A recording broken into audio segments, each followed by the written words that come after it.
За байршил тулгуурлан орлогч талуудын хамтын ажиллагааг дэмжих энэ асуудал маш чухал. Та бүхэн мэдж байгаа Майкл Фортийн одоо алмазын онол буюу улс орнуудын өрсөлдөх чадварыг нөлөөлдөг 4 хүчин зүйлүүдийг бид авч үзэхгүйгээр энэ бодлогоо хэрэгжүүлэх боломжгүй. Зөвхөн засгийн газар төрийн бодлого гэдээ явахаар аж ахуй нэгжүүдэнд орхигддог.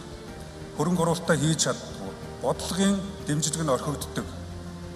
Бодиттой хөрсөн дээр буусан дүрм журм гардаггүй.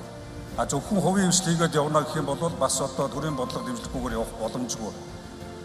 Өөрөөр хэлэх юм бол одоо Diamond алмазыг нэг талаас нь өнгөлөөд байвал нөгөө тал нь өнгөлөхгүй байвал ямар ч одоо үн цэнэгүй байдагтай адилхан бид улсын хур засгийн газар, орон нутгийн төвшин, эрдэм шинжилгээний байгууллага, эрдэмтэн судлаачид за тэгээд иргэд орон нутгийн хувийн хвшлийнхаа оролцоог хангаж энэ тэнцвэртэй оролцоог хангаж улсын төсвийн хөрөнгө оруулалтыг бүсийн тэргүүлэх чиглэлтэйгээ уялдуулж хувийн хвшлийнхаа оролцоог хангах шаардлагатай байна.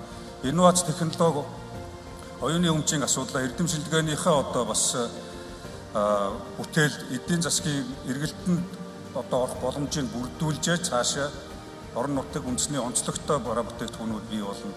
Салбарын бодлогыг оновчлолтой одоо байршил системтэй зохицоор нь төлөвлөж хэрэгжүүлэх боломж үлдэн. Томоохон бүтээн байгуулалтын төслөлтгүүдэд орон нутгийн оролцоог хангаж ингэж явах.